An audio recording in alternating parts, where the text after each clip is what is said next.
Happy Marvelous Monday! Do you know why November is such an exciting month? Stick around and find out.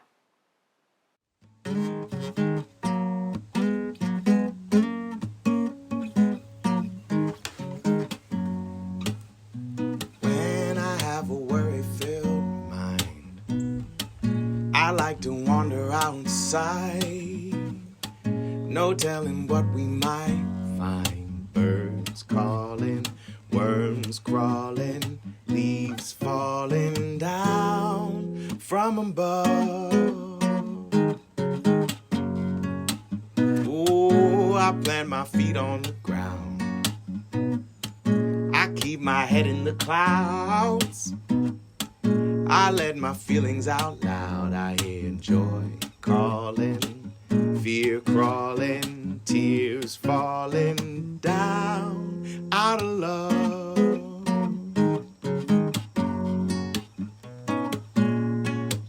Hi friends, I'm so glad you're here. How are you feeling this moment? Start by identifying what color zone you're in, and then find a feelings word or emotion that matches how you're feeling right now. Take a moment to listen to your body. What is it telling you? You can use my feelings poster to help.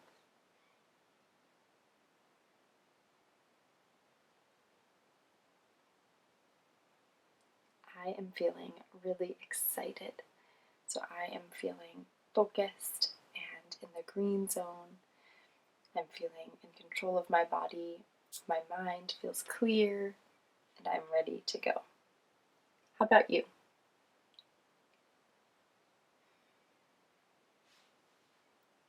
Thanks so much for taking the time to share that with me. Remember, if you're ever having trouble identifying your feelings or emotions, a great place to start is our zones of regulation. You can think about how your body is just physically feeling and pick a color that matches. So if you're feeling like you're moving slowly, maybe a little sleepy, you'd be in the blue zone. If you're feeling really comfortable and clear-headed, like I mentioned, you'd be in the green zone. If you're feeling a little foggy or distracted, you'd be in the yellow zone. And if you're feeling really overwhelmed and a lot of big feelings are taking over, maybe you aren't feeling like your brain is clear, you'd be in the red zone. It's always a great place to start if you're not sure the words or emotions to use. You can also get my feelings poster by becoming a patron. That means your grown-ups would sign up to support me on Patreon, and even if you give just $1 a month, you get that feelings poster as a download. One of the reasons I'm so excited today is because we are in a brand new month. We are in the 11th month of the year. Do you know what month that is? November, yes. And November is a brand new month. Last time we were together, we were in the month of October. And so I am curious, do you celebrate a birthday in November? Or does anybody special to you celebrate a birthday in November? Maybe your grown-ups, maybe a sibling or a friend, maybe a pet. Happy birthday to you or to anyone you know, anyone who's special to you that celebrates in this month of November. And it happens to be the first day of November today, and we are still in our year 2021 for just a little bit longer. So let's check in with Fig and see what kind of shape they have their body in today. Fig, this is a very interesting shape. It almost looks like they're floating, but let's pretend their feet are on the ground. I think that might be helpful. Make some observations. We're going to do this exercise in just a minute, so you can make some guesses or still look and find some clues about what our move will be. To start, I thought we could do 11 jumps. As I mentioned, I'm feeling pretty excited, and sometimes my body likes to do big movements when there's a lot of excitement or joy in it. Maybe you feel that way too. Let's do 11 jumps. 1, 2, 3, 4, 5, 6, 7, 8, 9, 10, 11. Thanks for jumping with me. We'll check back in with Fig here. Fig, what should we do? A squat. Oh, thanks, Fig. Okay, so when we squat, we bend our legs. I can see Fig is doing that. And we put our arms out. And we kind of move our body down. Almost like we're sitting, but there won't be anything for us to sit on. Let's do one squat. 1. Nice work. Now we have 21 exercises to do. And I thought we could do shoulder rolls. Now there's a couple different ways you can do them. You can roll your shoulders back. You can roll your shoulders forward. You can stand up while you do it or sit. Whatever feels best for you. I'm going to do 21 shoulder rolls while sitting, but you'll notice I'll start by going backwards, and then I will move forwards when we are about halfway through. Let's count 21 shoulder rolls. 1, 2, 3, 4, 5, 6, 7, 8, 9, 10, 11, 12, 13, 14, 15, 16, 17, 18, 19, 20, 21. Maybe you notice your body is feeling some different sensations. My shoulders feel nice and loose now. My heart is beating a little bit quickly, still from those jumps and squats that we did.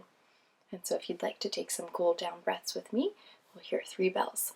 Each time you hear it, you can take a big belly breath in, fill it all the way up, and then slowly let it out. Let's breathe.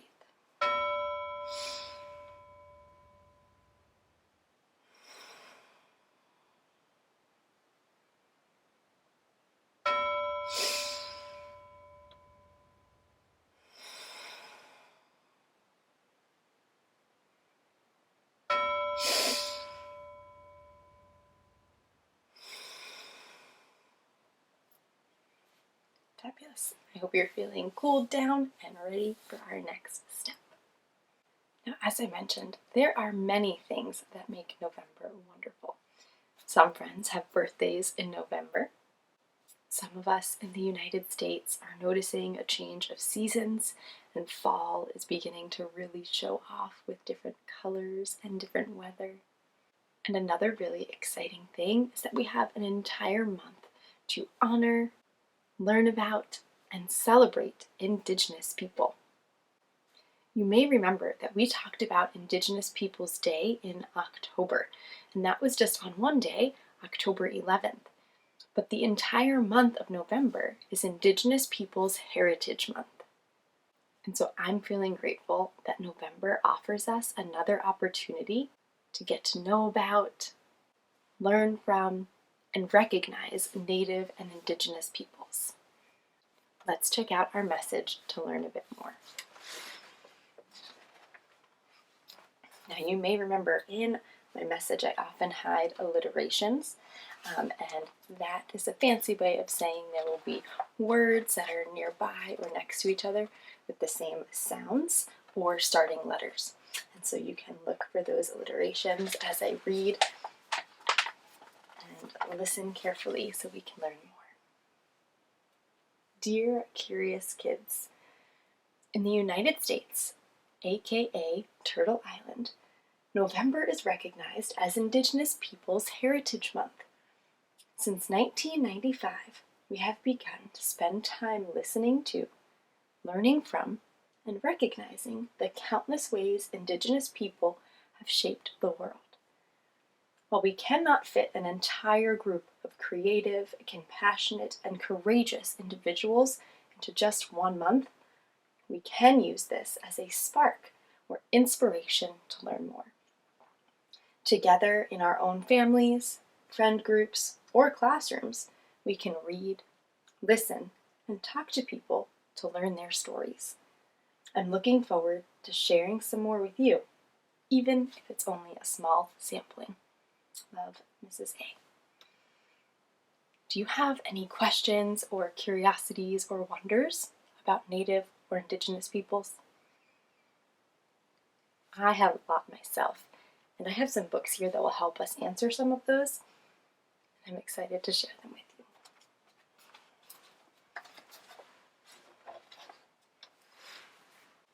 This first book is a really big book filled with a ton of information. And I think this is a great book to read as a family or with a group of friends or maybe even in your class. And this is called Turtle Island Alphabet, a Lexicon of Native American Symbols and Culture. And it's written by Gerald Sam with foreword by N. Scott Momaday. And this book is laid out in a really beautiful way. Like I said, it's really big. It has a lot of information in here, but it takes you through each letter of the alphabet and tells you about a symbol or something really important to Native or Indigenous peoples. And so it starts with the letter A and goes all the way through each letter. And I actually want to tell you one of the ways that Indigenous people have contributed or helped shape our world is in the letter C. And it talks about cradle, and a special design that they use to cradle newborn babies to keep them safe and warm. And as I was reading, I heard something that sounded really familiar. So I wanted to share it with you. Maybe you know this too, but I also learned something new. So I'm very curious to see if this is something new to you or if you already knew this. The Pawnee legend of the Morning Star tells of the cradle board hanging upon posts in the lodge of the heavens. Thus, the child of the Pawnee, which is a group of Indigenous people, carries the morning star on its cradle board and lives under the protection of this star. And then I heard this. Rock-a-bye baby on the treetop. When the wind blows, the cradle will rock. When the bough breaks, the cradle will fall, and down will come baby, cradle and all.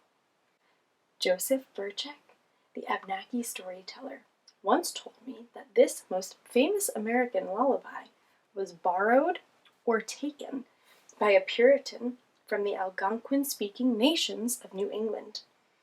The beauty, simplicity, and perhaps irony are serenely Native American, as is the cradle hanging upon a star at the stairway of the wind. May the song and the cradle be returned to its rightful owner. So I thought that was really interesting because that is a song or a rhyme that I've heard a lot. I've known it since I was little, and maybe you know that one too. And it actually comes from an Algonquin group of Native or Indigenous peoples. They are in the New England area, so up by what we would know as Massachusetts and Rhode Island and all the states up in the northeast there. And so even just from reading that one page, I learned something new and interesting, and it helped me get to know better Indigenous people and their history, and it helped me get to know a little bit better how we, people who came to this land after the Indigenous people, have possibly hurt or taken or done things without recognizing the people who started them or did them first. So that was a really helpful reminder for me. And I really just love how many things I can learn from that book, starting at A, going all the way through the alphabet in English, as we may know it, through Z. This other book is very different. It has many beautiful pictures, and it is more of a short story, and it is called Lila and the Crow. It is by Gabrielle Grimard, and this book gives me a peek into what it is like, or what it has been like, and sometimes what it is still like if you are Native or Indigenous, or if you have skin that is different than the other people that you go to school with.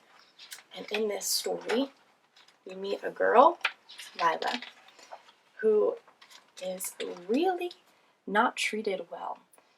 The people at her school are really mean and unkind and cruel just because her skin is a little bit darker than theirs.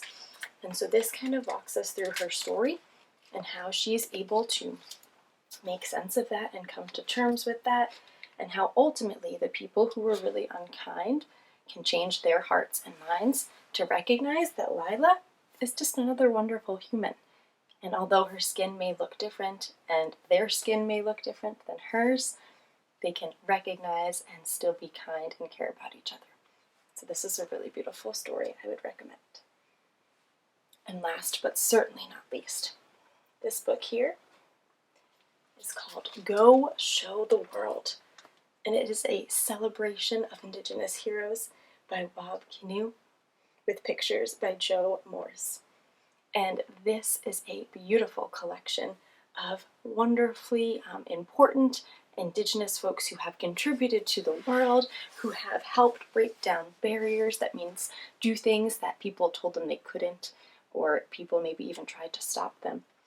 And there are many different people in this book that you can learn about. I'm just going to share the first few pages with you. It introduces us to one person who you may know or you may not know yet.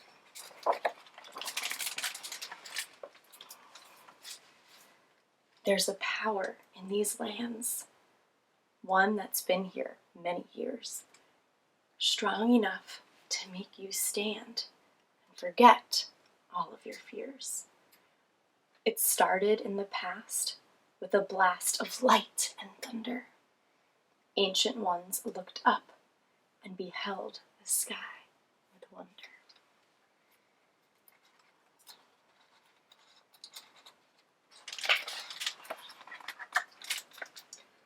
Before he made the big leagues or won Olympic gold, little Jim Thorpe ran all the time, I'm told.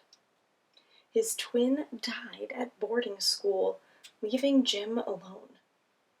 All he knew to do was run, so ran the whole way home. Finally, his dad said, "Jim, don't run away. No matter how far you run, Brother's gone to stay. It might be tough now, but you'll be something. Before you leave, my son, I want to tell you one thing." And this page felt really heavy to me because I heard that Jim Thorpe's brother died in a boarding school, his twin brother. And unfortunately, there are many children that were sent off to boarding schools, many Indigenous children, and they did not get to go home. Unfortunately, many of them died there. And so that made my heart feel really heavy, and it made me feel really sad and upset. And as I was reading this other part, I was reminded that Jim must have had to be really strong, because as you'll see, he goes on to be an Olympic runner. It says, "You're a person who matters. Yes, it's true. Now go show the world what a person who matters can do." And even though Jim had to go through something really scary and traumatic and really heavy, he didn't let that stop him from literally chasing his dreams. He's a really brave and courageous person, and that's really inspiring to me, but also it helps me learn a bit more about Native American and Indigenous people's stories and the things that they have gone through because other people hurt them, hurt their family, put up barriers or obstacles to stop them from being able to do things like go to a school in their own community or in their own neighborhood. And so this book really helped me learn a bit more, as well as it introduced me to many Indigenous and Native people who have done some pretty incredible things. So I would definitely recommend that you grab that from your library or your local bookstore and get into it. There are really, really pretty illustrations to look at and really great rhymes to teach us more about all of those incredible people. Before we say goodbye, I'd like us to take a mindful moment together. And today, I was inspired by the strength of all of these Indigenous peoples that we've talked about or that I've learned about so far. And so I thought we could do a stretch called mountain pose. And what we do is stand up tall, like a mountain, and put our hands at our sides with our palms facing forward. So I'd be able to see your palms if we were in the same space. And we are going to push our shoulders kind of up and back, almost like we are starting a shoulder roll from earlier.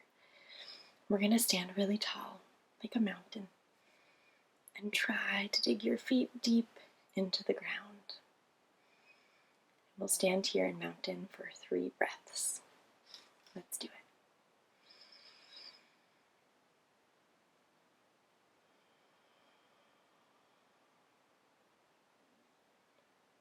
As we breathe, may we be strong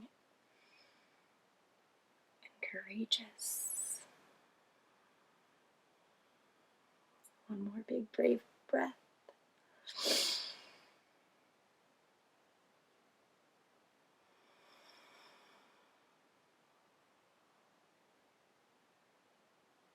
Marvelous.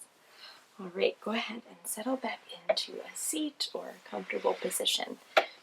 And notice your body for a moment. How does it feel? Does it feel any different than before we did mountain pose?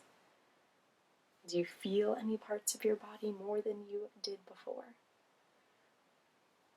I'm really noticing my feet and my shoulders. What about you?